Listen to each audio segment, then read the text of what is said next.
Beautiful job. Very beautiful job and huge improvement since yesterday. So, I would like to talk to you about the variety of characters in this movement.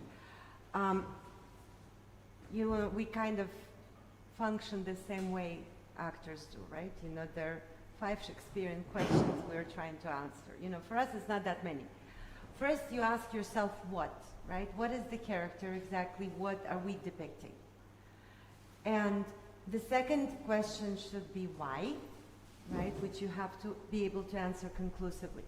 And the third question is how, right? Which refers specifically to technique. So what I'm hoping to do today is connect the 3, right? To make sure that you understand the great variety of characters presented in this movement, that you understand why we feel that happens to be the character, and we find a very specific technique to express it. What I feel at the moment about what you're doing is it's a little bit generic. You know, the bow technique specifically isn't chiseled enough, isn't precise enough to address the character needs. So let's start from the beginning.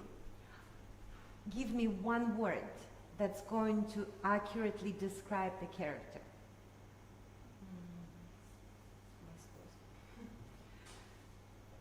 It's not really a character. Come up with something a little bit more descriptive that would be humanly applicable. Warrior? That's closer. Would you say defiant is a good word for this? Yeah. Okay, so let's try for defiant. Let's try for, you know, resilient, right? Because it felt to me a little bit weak because there wasn't enough immediacy in how your bow technique changed. It was a little bit too watered down and a little bit too smooth, you understand? There's a lot going on here, which Ysaÿe already told us what to do, right? He writes, then right, and we want to make sure that A, the triplet has pa-pa-pa-pam, right? The very clear, very specific articulation. It's a little smooth. When you play d'attaché, it immediately removes that element of defiance, right? Then if you save enough bow on the first note, you see, you really need to be able to go for the C. C is the pièce de résistance here. So try one more time.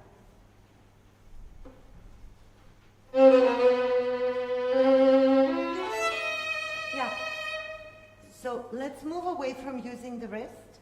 Let's use upper arm. So the fingers at the moment are pretty passive, right? So it's just this. So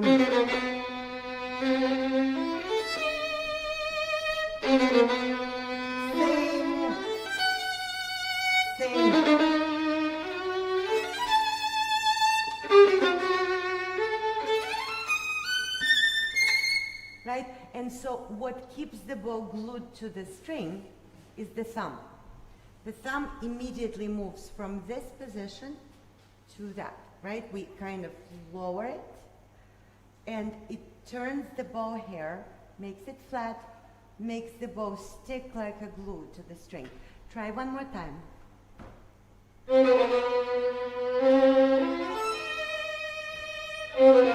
Don't lower your arm so much. E string will take care of itself. So when you get to... There's no need for you to lower your elbow all the way to E string.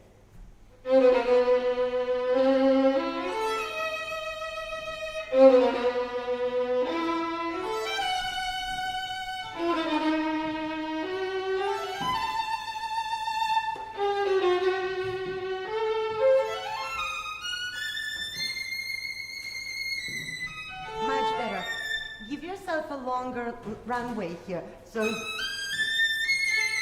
release a little bit.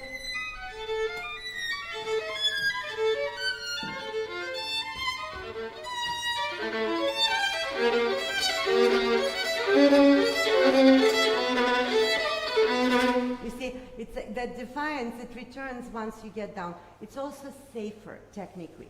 You see, we need to hear, like I think for a moment it becomes a little bit more lyrical, either that or you feel like you're about to give up. And then you draw on your reserves of defiance. You know, again, always have a very clear idea and the path you're going to take to express it. So go from here.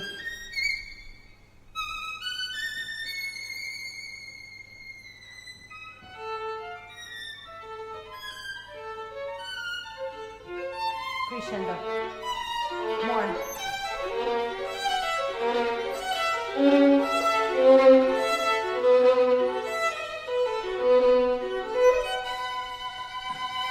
This is a lot better. I'll just mention real quick, the up bow bass notes need more bow and need more subita, you know, like, so.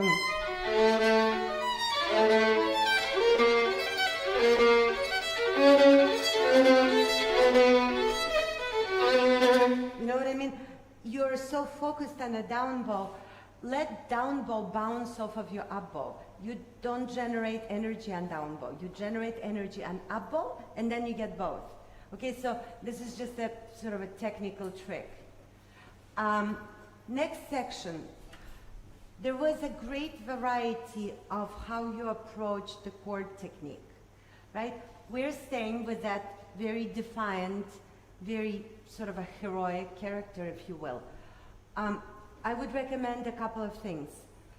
Go for a little bit more consistent approach to how you roll the chords. Some of them are, for my taste, too broken. Broken chord is when you separate the bass notes from the rest of it.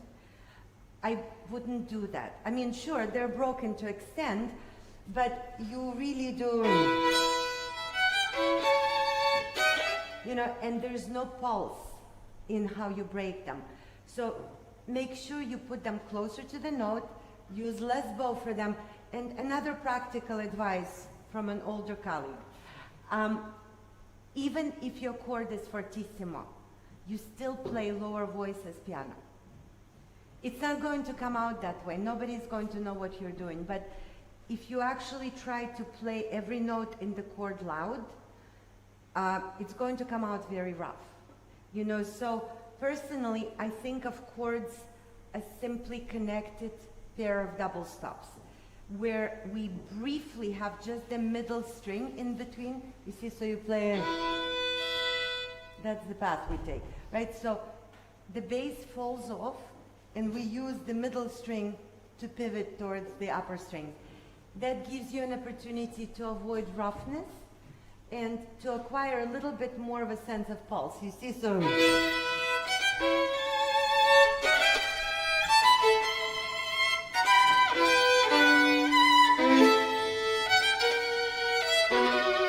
And then it changes, right? We need to hear. So.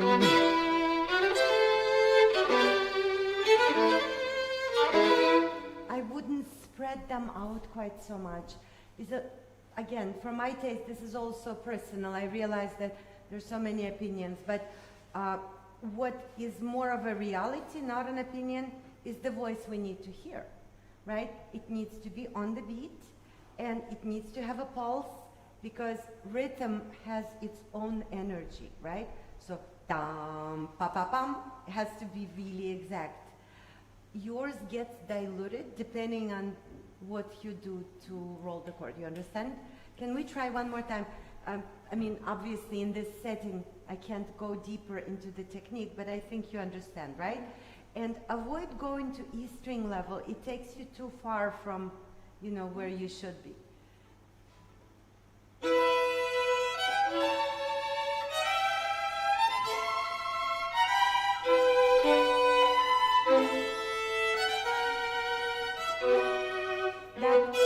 That's infinitely better. Let's see if we can improve one more thing. Short notes are not clearly enough defined because you're playing them without preparation. You have to make sure that the bow is slightly suppressed, and you're ready to use the correct mechanism. I don't think you realize that you just kind of move the bow with whatever it happens to be on hand. Look, when you do this, so the bow is slightly suppressed, and I will not bend my elbow.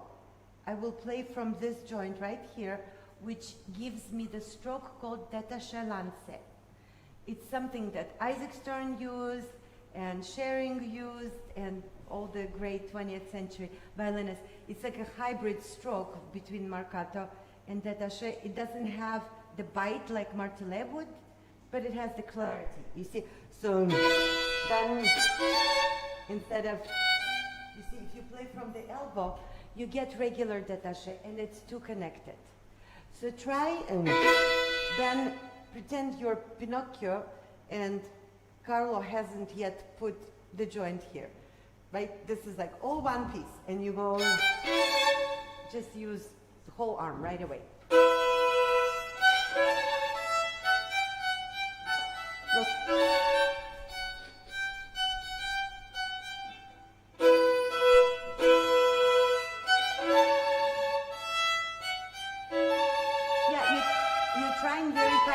You're trying very hard to play martelet.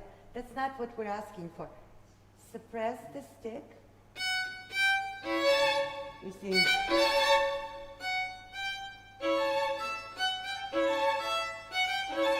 Right. Also, as you see, your arm is now on the E string level. How are you going to play the chord? You're not ready. So, stay up. And then this. Make sure to use your upper arm to play the pickup note. The down bow will bounce off of it. You see, if you play, the pickup doesn't have enough power. You know, the energy comes from pickups everywhere. So, again, détaché lancé. You see what I mean? If you want for it to be clear, to have the pulse, and to be predictable, something you can replicate every time, you need to be able to take things apart and give them names. Tell yourself how you're doing it. So when you come back to it, it would sound exactly like this. You know, try one more time and we'll go on.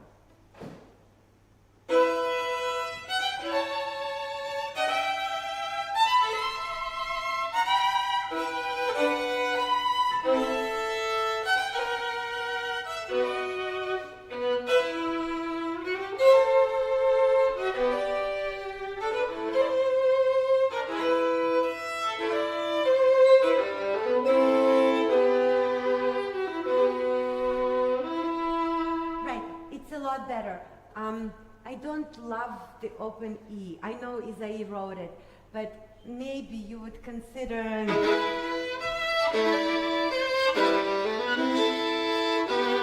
you know, I think you can vibrate it, you know, open E, you know, maybe he had in mind a gut string which didn't have such different timbre from everything else.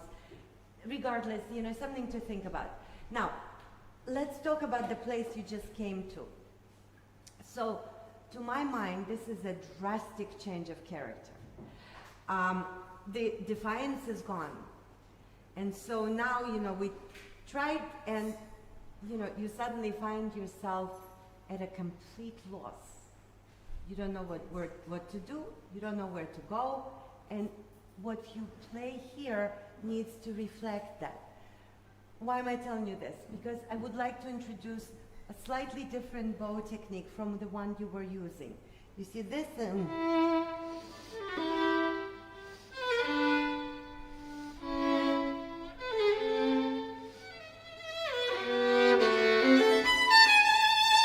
There it is, back. You see, you got yourself back. But you never quite set it up. It sounded mixed with everything else. You understand? So what do we do to make it happen? You need very, very slow bow speed on triplets. And then subito fast on a long note.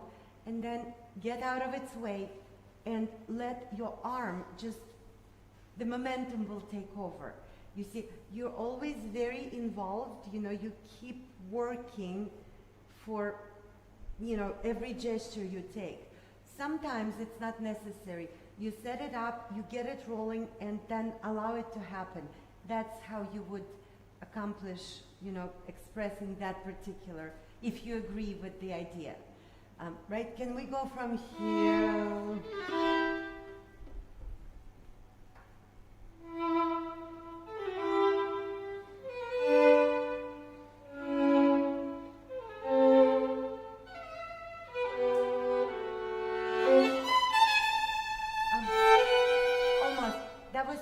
Until you got to this chord. You need to save the bow like crazy. And the reason it didn't quite happen is because you dropped your arm too soon. Look, here's the arm level. Because the triplet needs to be explosive. So go.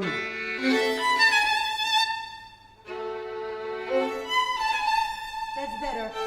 But if you distort the rhythm, it's no longer the triplet. Right? You're playing absolutely even.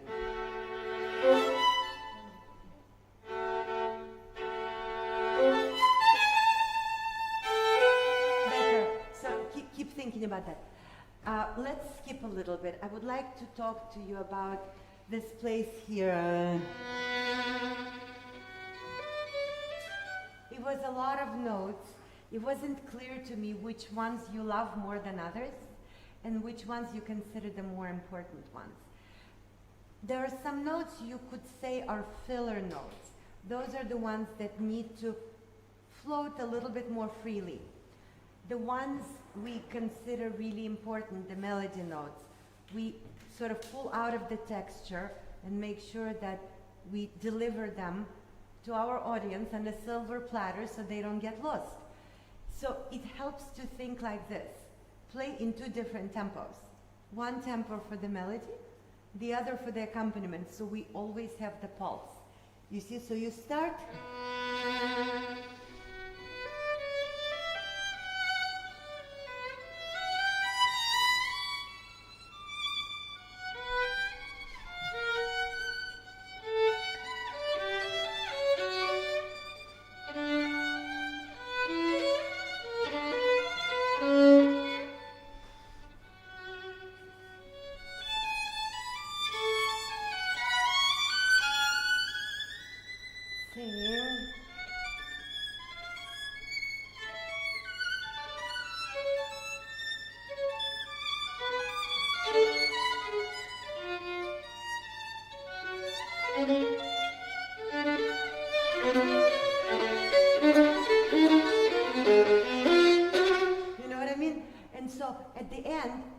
Back to that. You see that kind of explosive, very defiant character. It keeps coming back every time the main subject is reintroduced.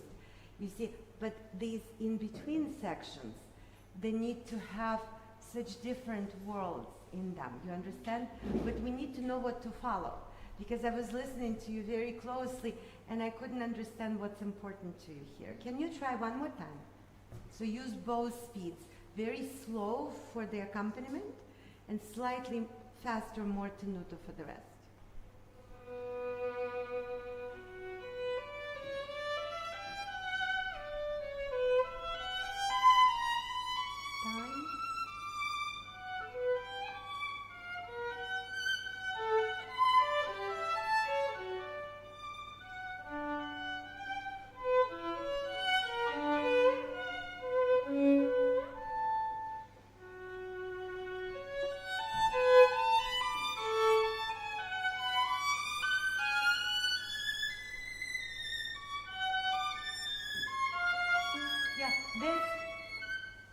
First of all, it's portato.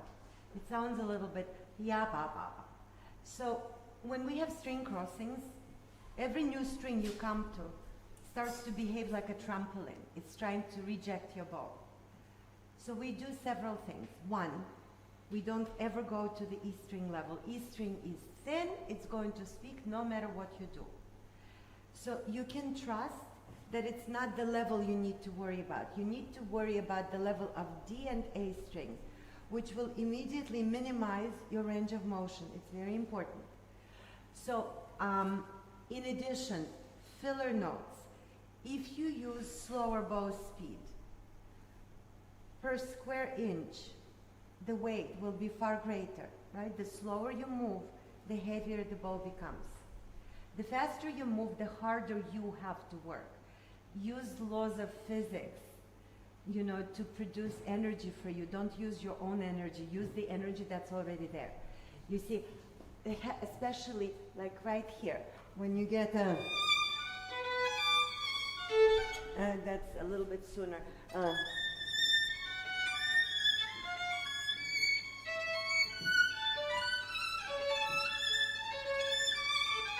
You see, I put all my string crossings right in the middle where the bow has more flexibility and will actually stick to the string. You're trying to spread it out over a pretty big area, and you have to work hard, and then your very sensitive, great ear tells you, you know, it doesn't sound clear enough. And so your portato is not because you really want it, it's your mode of damage control. So just try this bow distribution and damage control won't be necessary.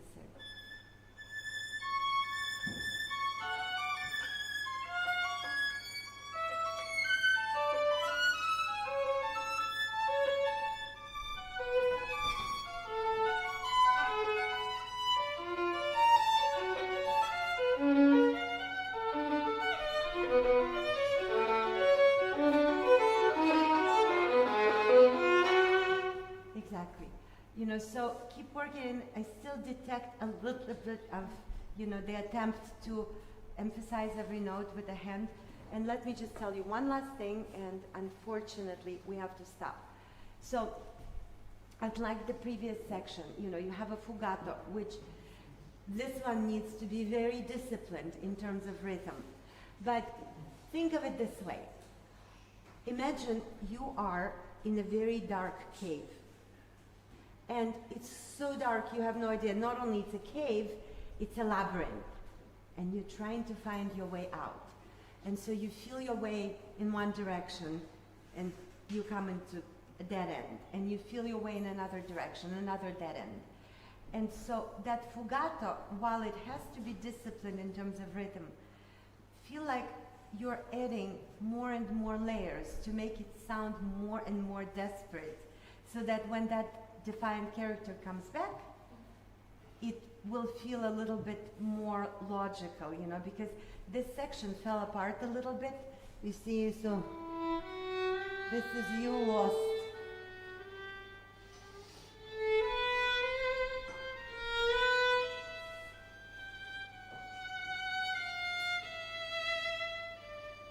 Another hallway.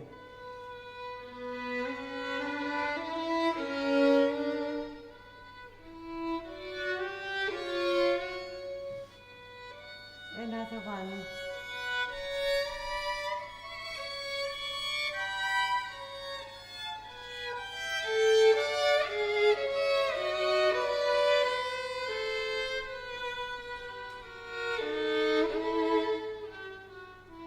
You understand?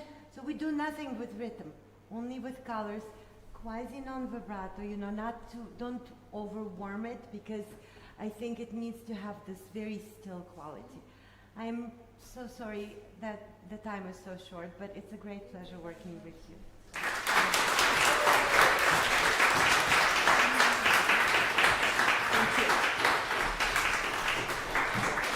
Thank you. Thank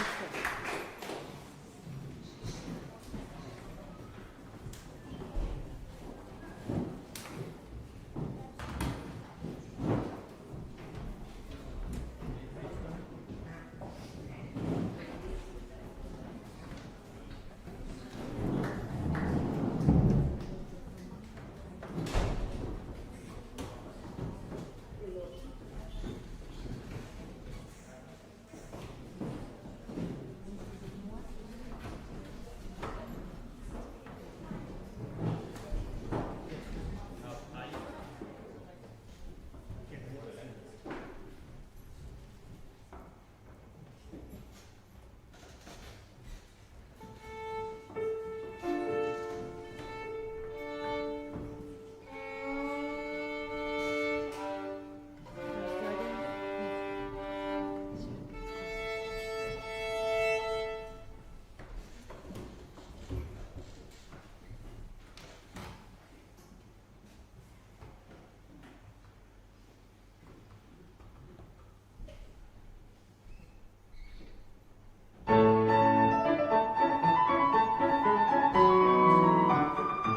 everything, I think it's a good place to stop. First of all, fantastic job. It takes a very courageous person to undertake this piece, and I want to congratulate you on being brave enough to take it on, because it's, you know, you really, it takes a lot of stamina, not to mention great musicianship and incredible, you know, technical proficiency. So I'm really glad you're playing. This is one of my favorite showpieces. I would like to start with a few pieces of general observations, and then we'll go a little more specifically into what you just did. You have a tendency, especially when something gets hard, for your head to turn the other way, kind of away from the instrument. Make sure wherever you practice that you have a mirror, because this would not be a good habit to develop. In addition, you often find yourself with the instrument facing down, which, especially if you have a passage going up, it's like creating a double hill for yourself.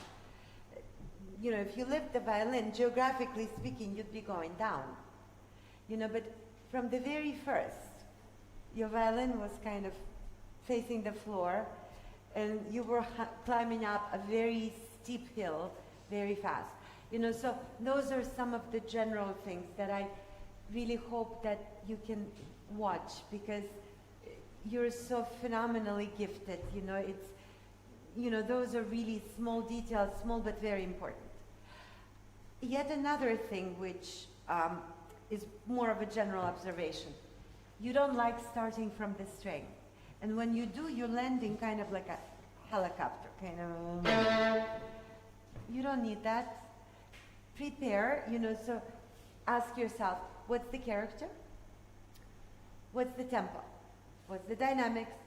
What's the articulation? Once you went through that checklist and you answered every question, you think about that beginning and you go, and then it's predictable. You see, that first note is not going anywhere.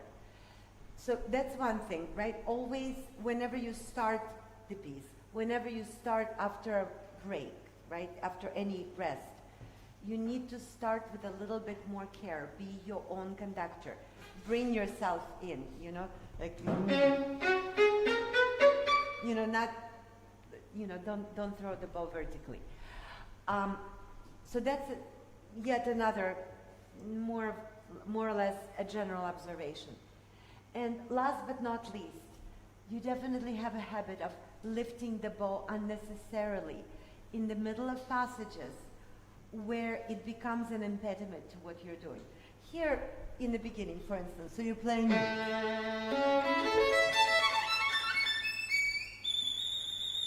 Why lift? So you could throw the bow back down. You see, finish this note and then stay in the upper half, because all the triplets, they're détachés, right? So we kind of attach labels to things, and then they become predictable and they don't go wrong anymore. Can you try this for me?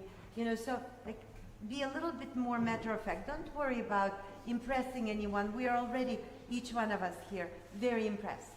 You know, so start from the beginning. Let's see if you can take a little more practical approach, prepare, and as you play, I need you to think about every note. Not the groups of them, but every single note you play. Go ahead.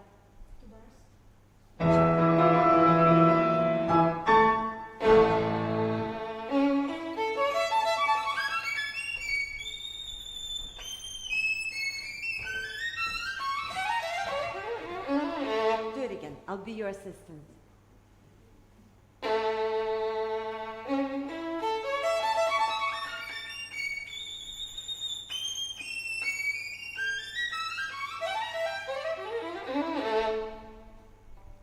You see, that's it. You know, the bow goes closer to the bridge, and you no longer have to worry about working so hard for your sound.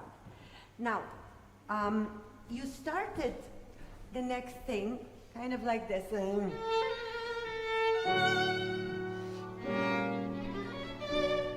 So we've got 3 half a bar segments. How do we connect it? by not releasing the F sharp. You know, so wait, and then this is the resolution. Same.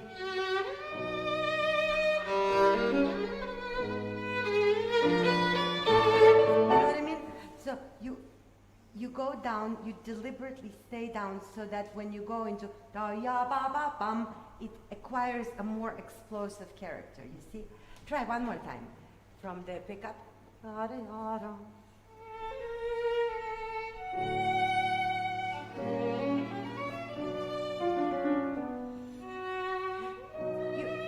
You have a lot more time than you think. So you finish the phrase.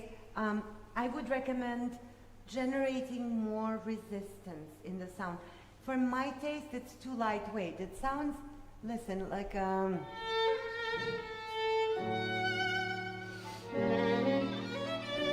see how it's immediately generic and doesn't express anything. So add a little bit of a arm weight to the index finger.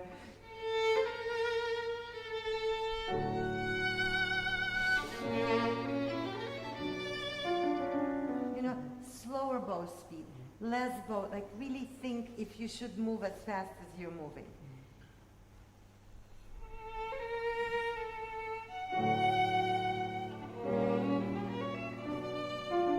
Better resistance.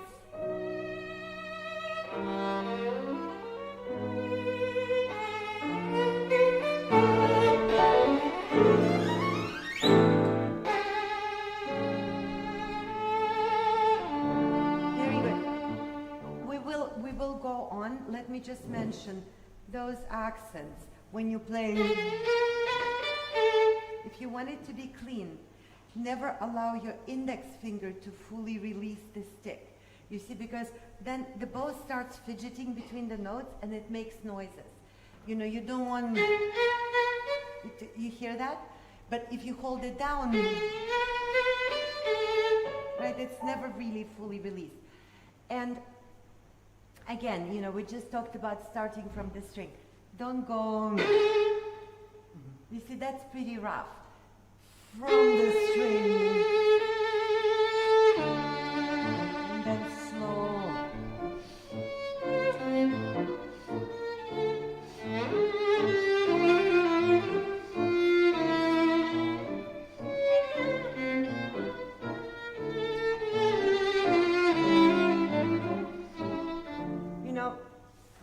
Who was Carmen?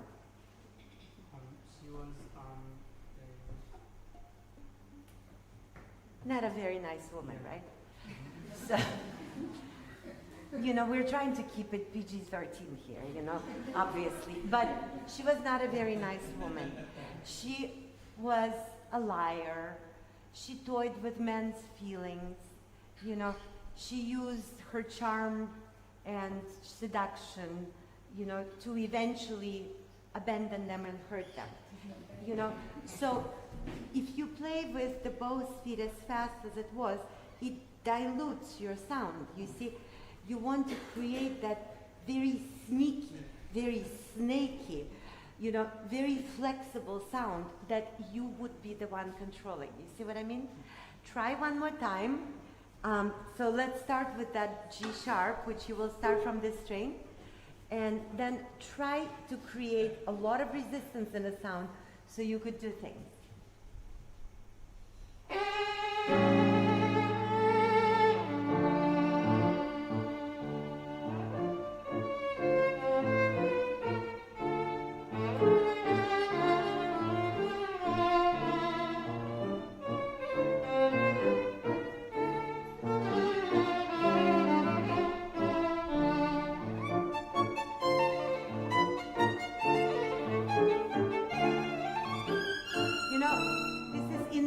Better. When you get to this place where, you know, he breaks up this melody, you need to use the bow so compact so that the filler notes would not get in the way of the melody, right? So, whoa.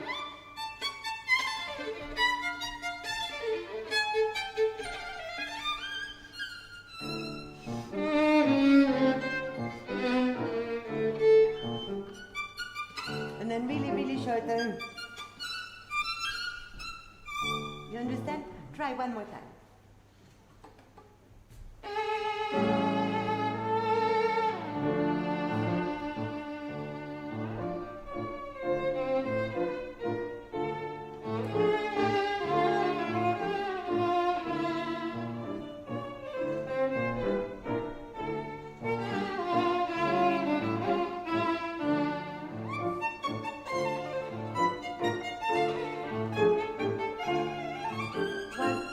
Practical advice, don't jump so much.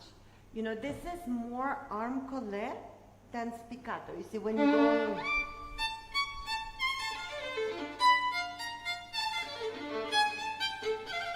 You're trying to do...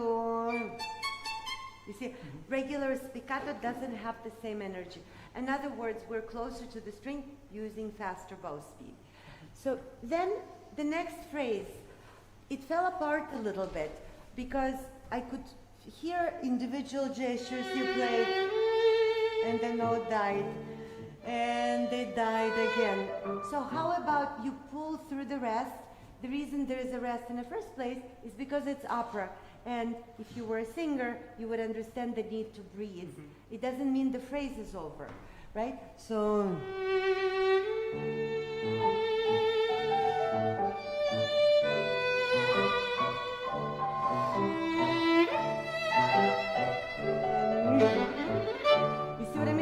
We just don't let the music cave anywhere. Try again. Whatever bowing you're using shouldn't prevent you from that particular idea.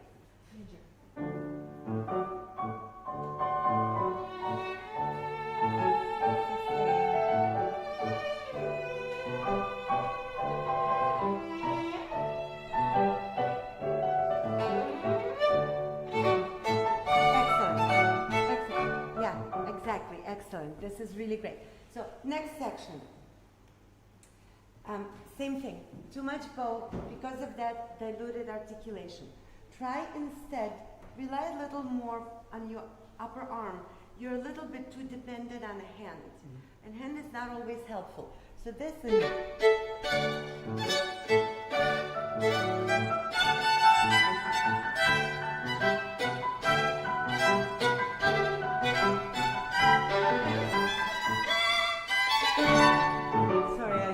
been over 10 years since I last played it.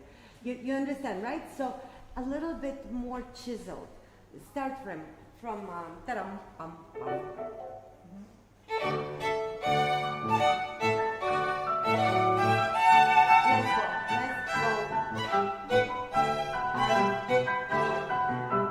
Upper arm, not hand.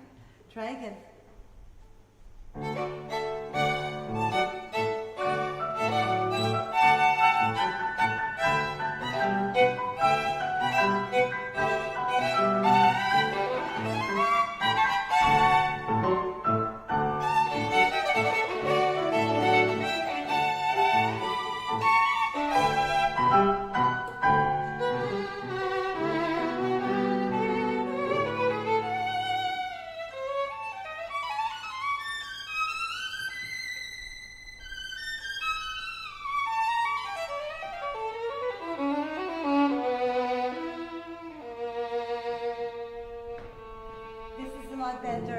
Just an FYI, I would make it louder, more brilliant, and I would move it, along. This passage is a virtuosity display, not some lyrical section, because you're giving away a little bit, once you start the card scene. This is a new thought. You're trying to give us heads up, which I think is completely unnecessary. Now, speaking of the duration of the phrase, it's a lot better what you were doing. But I still feel like the phrases are shorter than they're meant to be. So you start. Don't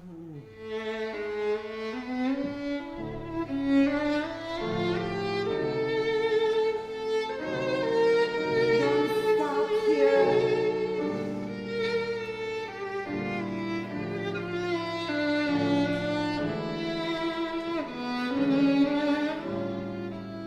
That's the end. What you don't want is to break it up and breathe through rests. Remember that whenever you come to a rest, it's not the end of anything. It's just barely enough time for you to gasp for a break. Just do a little bit of that and we'll go on.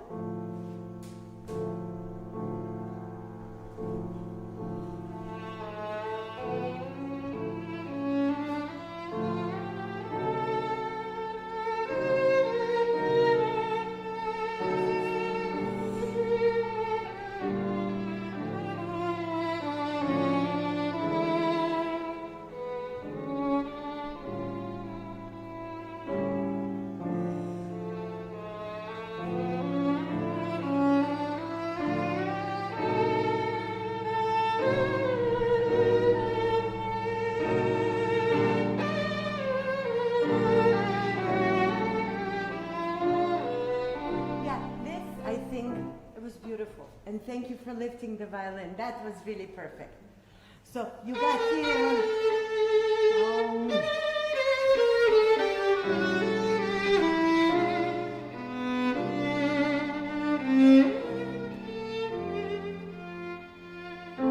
And then you have repeated notes. If you were a singer, you would have a syllable on every one of them, right? I was relatively close to you, and they were bleeding into each other a little bit. So a little more articulation.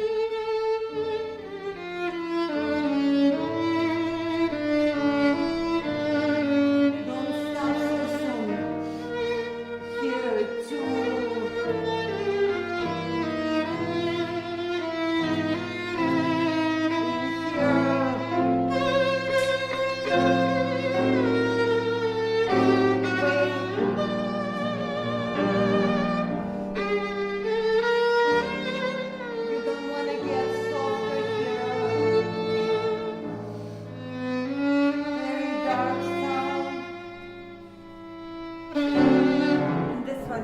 Gunshot, you know, because that coincides, that note is where she sings death, you see.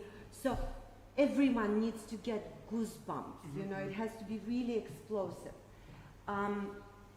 So when you get to the top, you know, it tends, not only the repeated notes are a little bit too connected, but every time you get to the rest, the note before, it caves a little bit, you know.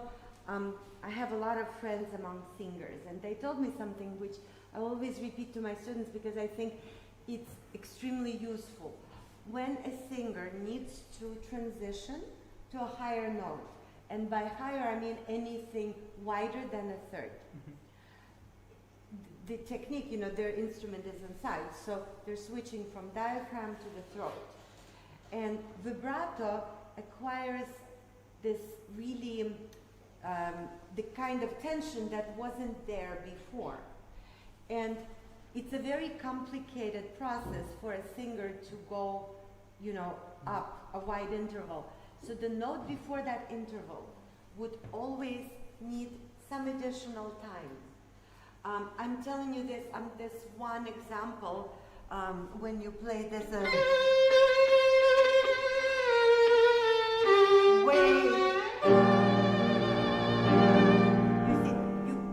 to go straight for the note, and if it wouldn't feel natural to a singer, it probably wouldn't feel natural to the rest of us. You see, I think it's extremely important that you phrase the way the singers would.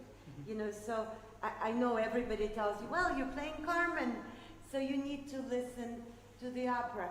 Yes, but not in general, but very specifically. See where they take time, what happens to vibrato as the register changes. Did you notice, for instance, that most female singers, when they go into the low register, it suddenly acquires this really high density? Because, you know, it's very difficult for a soprano or a mezzo to sing in a low register. It requires a lot of diaphragm support. You know, so it's just some ideas that I would love for you to think about. And let's go to the next section for a minute.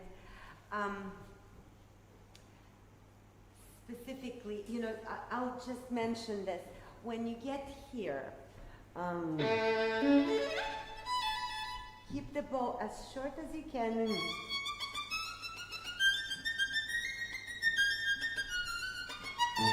You're not going to get more sound by lifting higher and throwing the bow. You will just get a lot of noise, you know. I think this needs to be much more compact. Another thing I wanted to mention,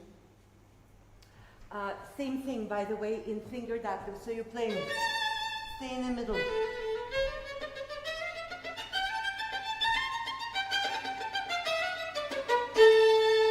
Then from the string, prepare.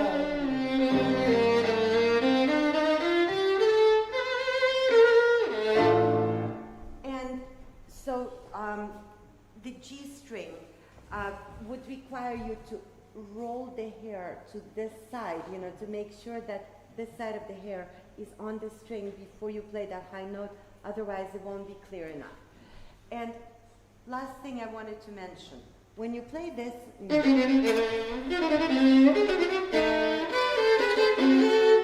sustained quarters, they're long and they should not diminuendo because otherwise the whole tension draining out of them. And the thirds still feel a little bit fragmented because each bar caves a little bit. How about you use less bow?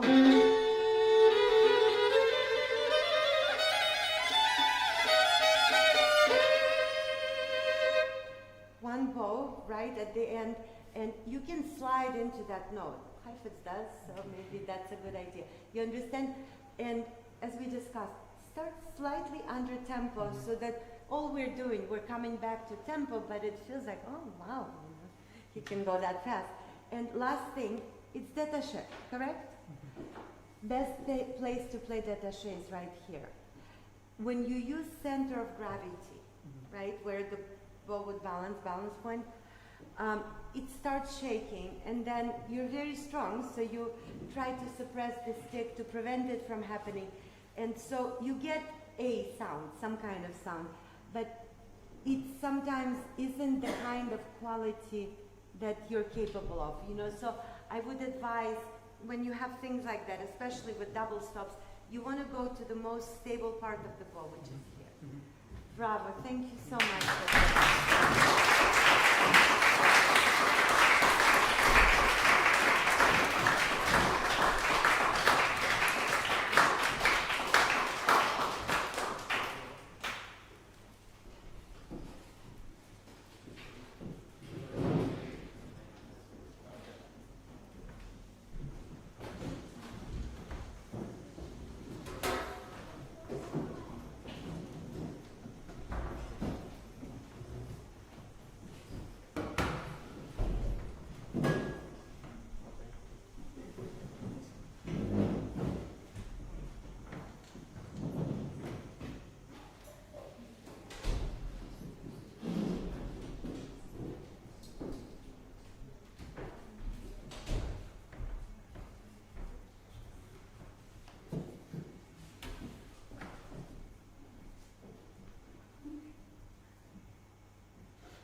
performing this piece, I always think this is the best music ever written.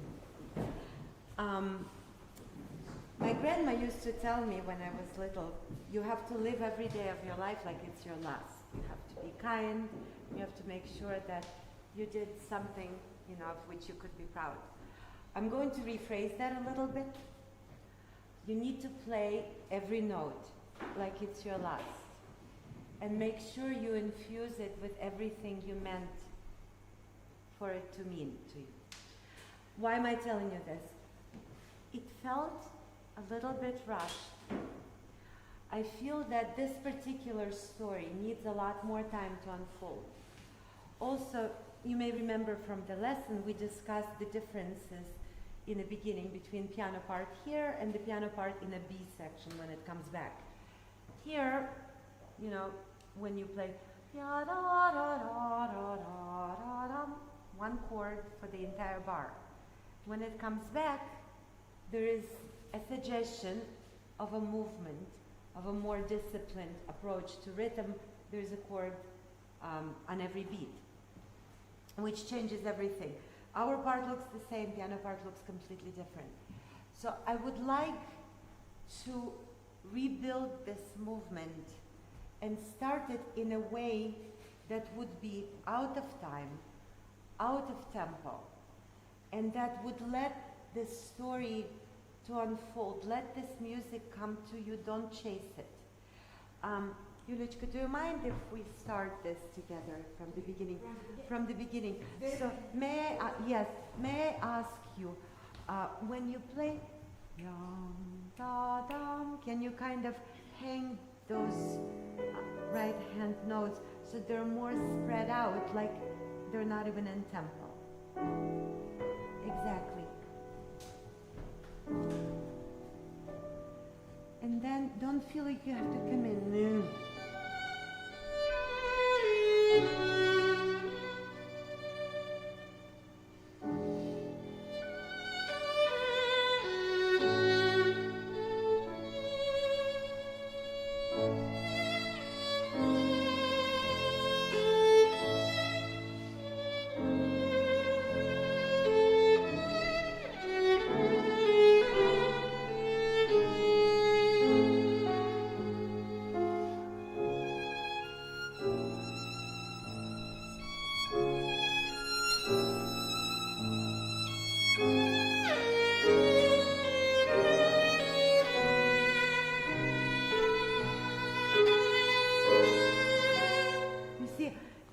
So much more time for absolutely everything. Of all the people I work with, you're the one with so many creative instincts. So can we pretend you've got all the time in the world? And can you just tell us the story as you understand it? You don't have to copy anything I'm doing, but just allow this music to unfold at your pace. You understand? Let's try again.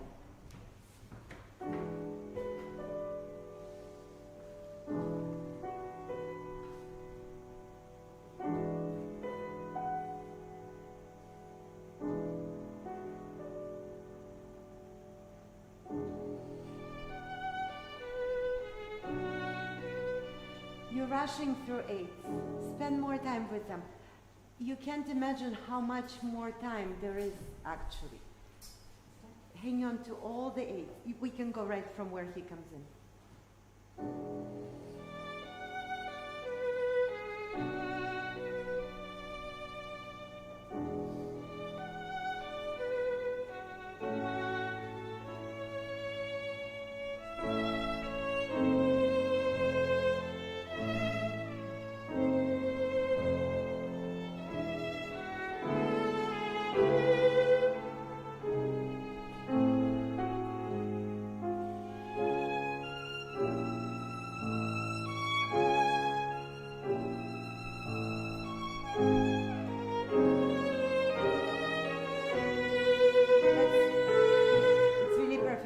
Beautiful. I didn't stop you for timing this time. I stopped you for color. So I was just talking to Tom about what happens to the human voice when it drops down, you know. So when it comes up, you know, the resistance is created towards the upper note. Towards the lower note, the sound becomes a little bit deeper, darker, richer. So that was the reason I stopped you, because when you go down, that A sharp. It needed a lot more resistance than you gave it. If you play so light, see, it doesn't feel right, right, when I'm playing.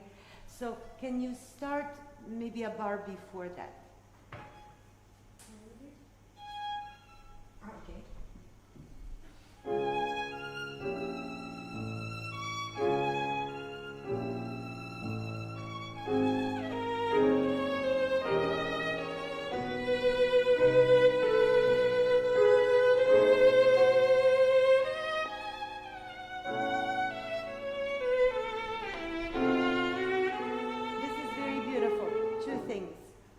The pickup to the B sharp needs to be significantly longer.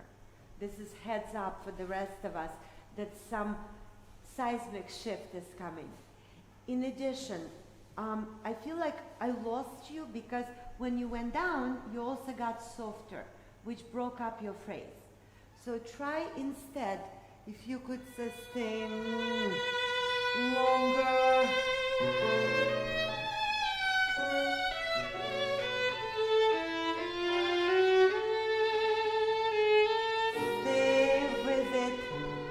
You can change.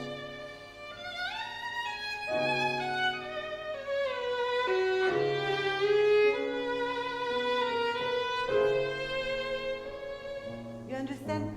There are places, so what could be the reason for us to create that kind of change in the sound? If you go down, there's like a sharp drop. You need to give yourself a wider platform in terms of resistance, right? If you're headed for some unbelievable harmony, right, you need to frame it, you need to take time on a note before, otherwise it just kind of comes and goes, you understand? So there are many things here that give you license to take more time. Can we go from that same place and see if we can change a few things? Okay.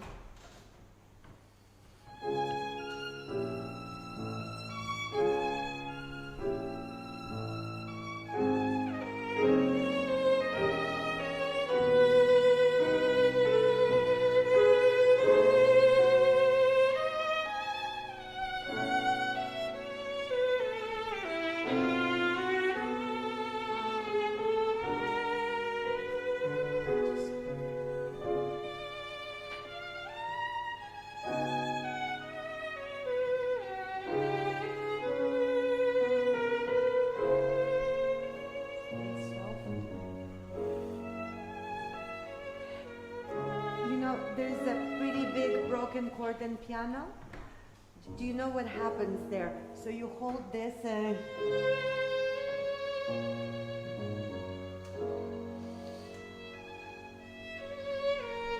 depending on what Yulia hands you, you need to be very flexible and very alert, so you decide how you're going to react to it. Because what you did was very beautiful, but it was not a perfect reaction to what she handed you. You understand? Can we go a bar before so we can make a better transition?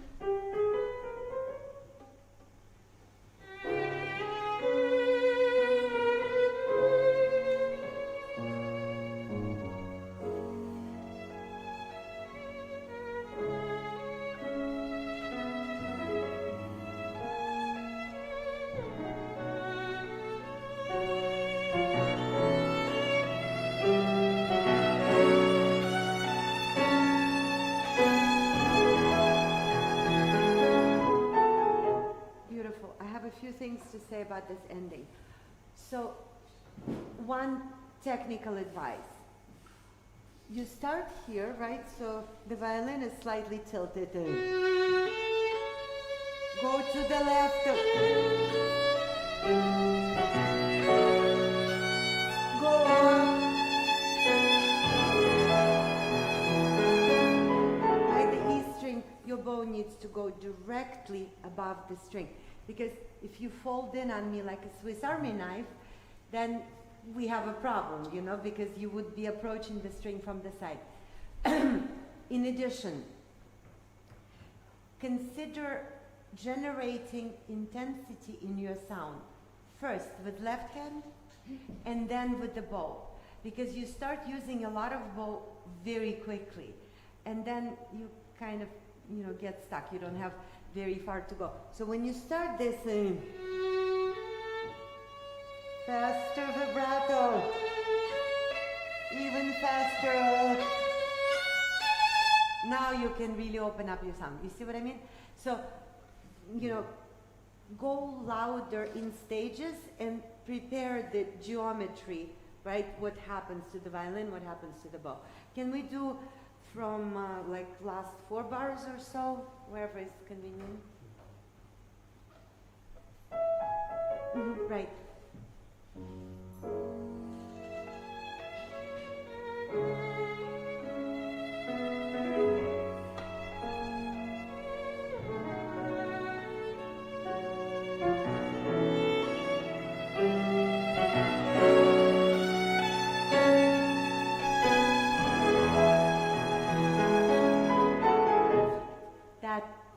For my taste, at least, this is how I hear this piece. Can we skip a little bit? We will work on the ending separately, but I would like you to think back to back what happens when we have chord on every beat in piano, because this would be a different approach for you. Same material, but I would really like for you to make it sound different, much more directed forward. You understand? So could we start from, yeah.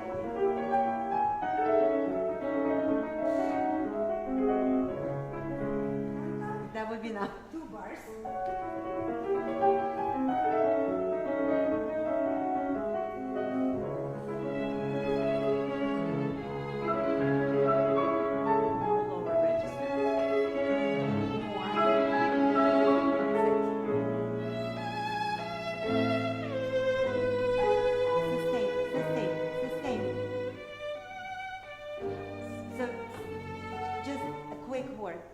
When you go down on violin, it actually gets softer, so you are welcome to use more silvery sound for this.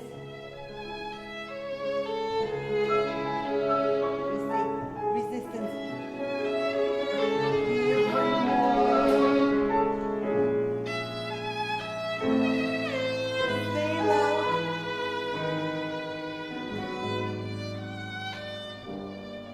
This is what we're after. You see, because otherwise the phrase breaks.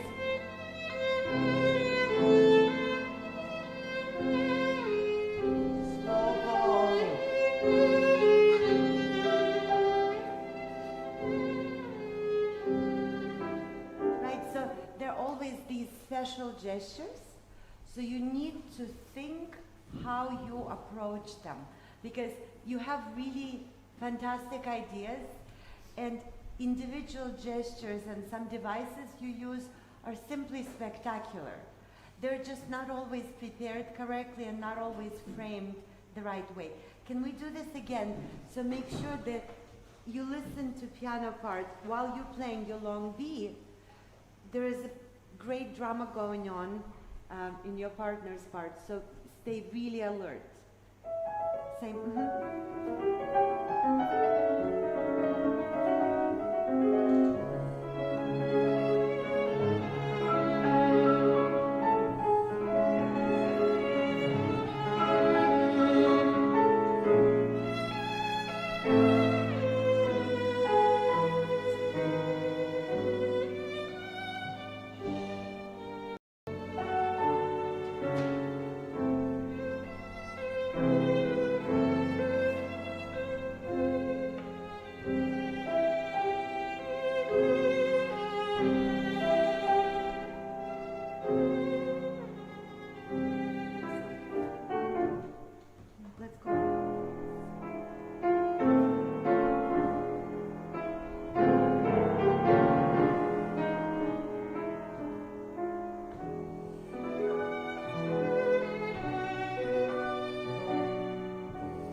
To your bow technique here.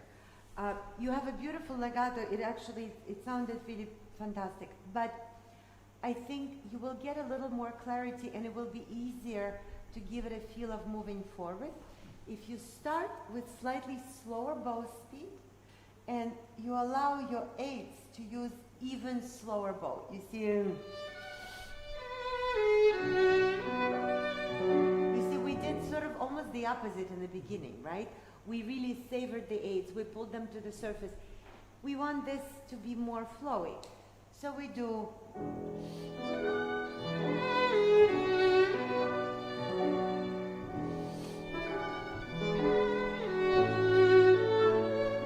You see, then the eighths will be very clear. You will vibrate them, but they will employ slower bow speed. Try again.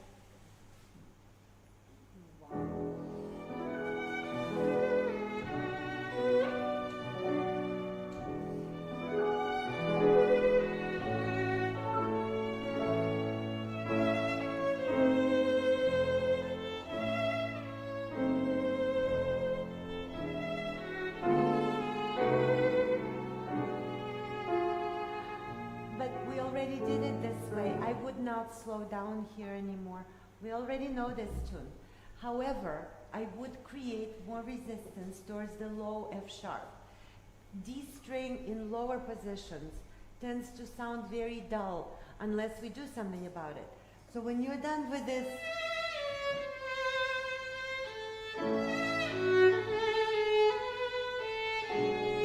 but untimed.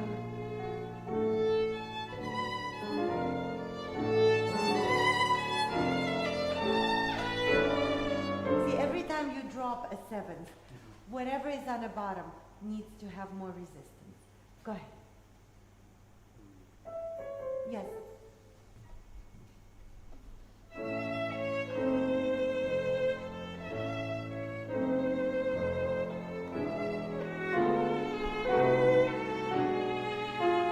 Now faster bow.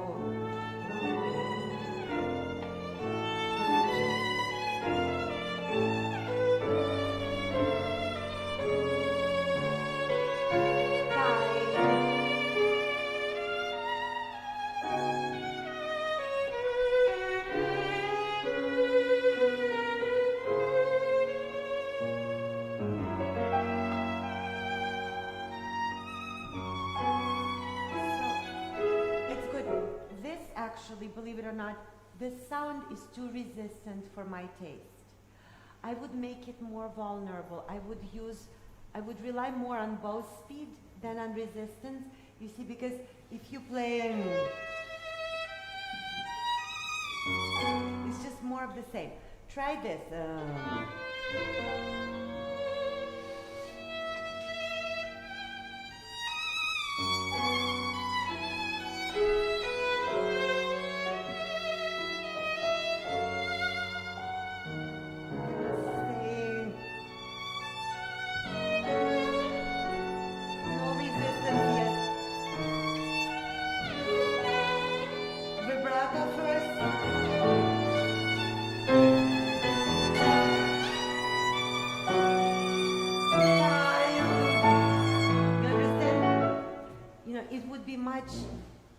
In terms of the architecture of this section, if you go for lighter sound first, it would be so much easier, to build it up.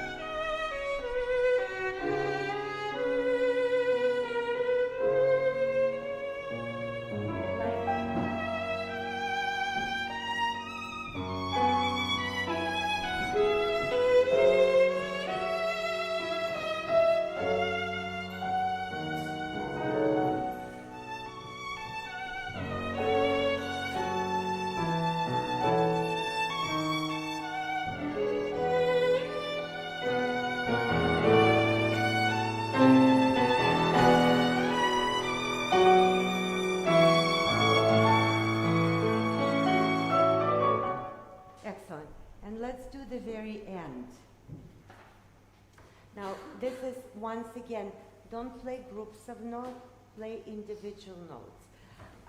More specifically,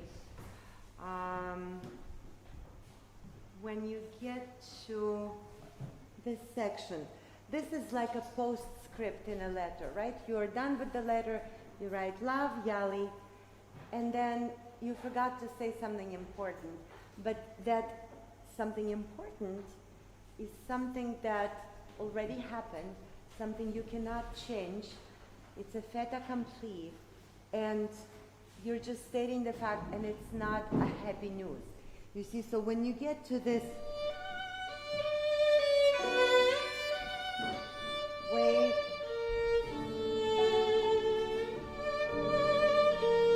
take your time. You know, it has to feel unfold in a very unhurried way. This, for my taste, somehow happened a little bit too quickly. Can we try this phrase?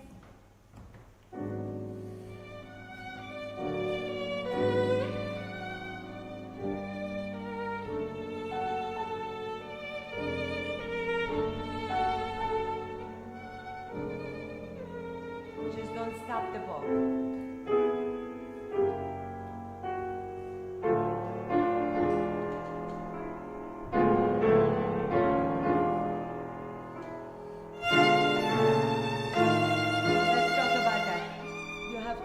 From the string, right? So go through the checklist in your head.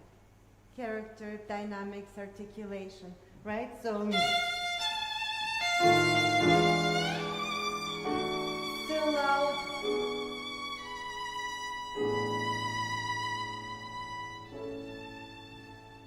Just think how many beats you have to fit within a single bow.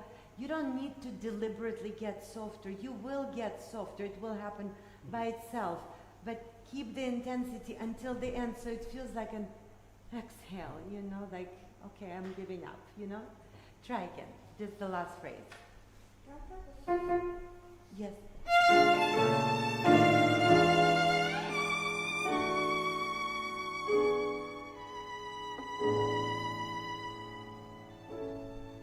Not enough bow. You need to get to the frog. You see it?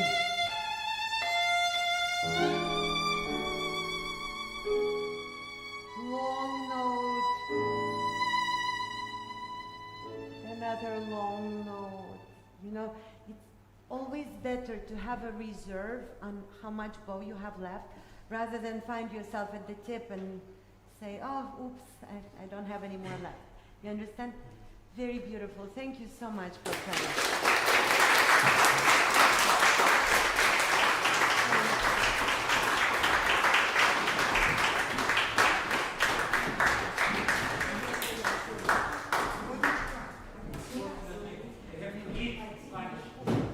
I know, I'm sorry, it's too long. Спасибо большое. Я просто подумала, так мало времени.